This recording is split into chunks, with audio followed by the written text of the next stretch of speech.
தலைப்புச் செய்தியை பார்க்கிறோம். சாத்தான்குளம் வழக்கின் மேல்முறையீட்டு மனு மீதான விசாரணை ஜூன் 4 முதல் தினசரி நடைபெறும் என உயர்நீதிமன்ற மதுரை கிளை நீதிபதிகள் தெரிவித்திருக்கிறார்கள். கூடுதல் தகவல்களோடு செய்தியாளர் கருணாகரன் இணைந்திருக்கிறார். அவரிடம் பேசலாம். கருணாகரன், விவரம் என்ன?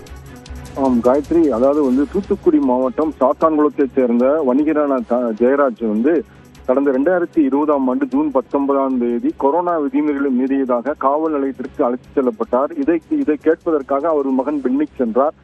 அங்கு ஏற்பட்ட தகராறில் இருவரும் காவலர்களால் அடித்து துன்புறுத்தப்பட்டு மருத்துவமனையில் அனுமதிக்கப்பட்டு இருவரும் தந்தை மகனும் உயிரிழந்தனர். இந்த வழக்கை சிபிஐ விசாரித்தது. 10 பேர் மீது வழக்கு பதிவு செய்தது. அதில் ஒரு இறந்து விட்டார். காவல் ஆய்வாளர் ஸ்ரீதர், எஸ்ஐக்கள் ரகு கணேஷ், பாலகிருஷ்ணன் உள்ளிட்ட 9 பேர் மீது வழக்கு பதிவு செய்யப்பட்டது. இந்த வழக்கு மதுரை மாவட்ட நீதிமன்றத்தில் நடந்து வந்தது. கடந்த 6ஆம் தேதி குற்றம் சாட்டப்பட்ட 9 பேருக்கும் குற்றவாளிகள் என அறிவிக்கப்பட்டு அவர்களுக்கு இரட்டை தூக்கு தண்டனை விதிக்கப்பட்டது. இரட்டை தூக்கு தண்டனை விதித்தால் அந்த தூக்கு தண்டனை உறுதி செய்ய வேண்டும். இதற்கு தொடர்புடைய உயர்நீதிமன்றம் நடவடிக்கை எடுக்க வேண்டும். இதன் அடிப்படையில் உயர்நீதிமன்ற மதுரை கிளையில் சிபிஐ தரப்பில் ஒரு மனு தாக்கல் செய்யப்பட்டது. அந்த மனுவில் மதுரை மாவட்ட நீதிமன்றம் குற்றவாளிகள் 9 பேருக்கும் தூக்கு தண்டனை விதிக்கப்பட்டுள்ளது. அந்த தூக்கு தண்டனை உறுதிப்படுத்த வேண்டும் என்று சிபிஐ தரப்பில் மனு தாக்கல் செய்யப்பட்டது. இந்த மனு நீதிபதிகள் ஆனந்த் வெங்கடேஷ், கே ராமகிருஷ்ணன் அமர்வில் விசாரணைக்கு வந்தது. அப்பொழுது கடந்த வாரம் வந்தது போது மேல்முறையீட்டு மனு தாக்கல் செய்ய அவகாசம் வழங்கி ஒத்தி வைத்திருந்தனர். இந்த நிலையில் இன்று மீண்டும் விசாரணைக்கு வந்த பொழுது காவல் ஆய்வாளர் ஸ்ரீதர் உள்ளிட்ட 9 பேரும் மதுரை மத்திய சிறையில் இருந்து காணொலி வாயிலாக ஆஜராகியிருந்தனர். அப்போது ஸ்ரீதர் தானே வழக்கறிஞர் தேவையில்லை, தானே வாதிடுவதாக கூறினார்.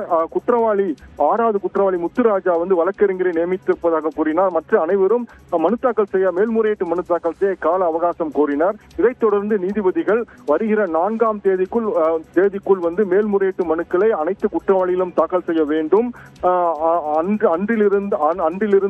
அன்று முடிவு செய்யப்பட்டு தொடர்ந்து நாள்தோறும் இந்த தூக்கு தண்டனையை உறுதிப்படுத்தலாமா அல்லது குறைக்கலாமா என்பது குறித்த விசாரணை நாள்தோறும் நடைபெறும். வழக்கறிஞர்களை குற்றவாளிகள் நியமிக்க வேண்டும். மூத்த வழக்கறிஞர்களை இல்லாத பட்சத்தில் உயர்நீதிமன்றமே சட்ட உதவி மையம் மூலம் நியமித்து விசாரணை தொடரும். மேலும் இந்த வழக்கை தமிழகமே உற்று நோக்குகிறது என குறிப்பிட்ட நீதிபதிகள் எந்தவித தாமதமும் இன்றி மேல்முறையீட்டு மனுக்களை தாக்கல் செய்ய வேண்டும் என்று கூறினார். அப்பொழுது காணொலியில் ஆஜரான முதல் குற்றவாளி ஸ்ரீதர் தானே வாதிடுவதால் தனக்கு ஒரு 15 நாட்கள் விடுமுறை வேண்டும் என்று நன்றி கருணாகரன், விவரங்களுக்காக.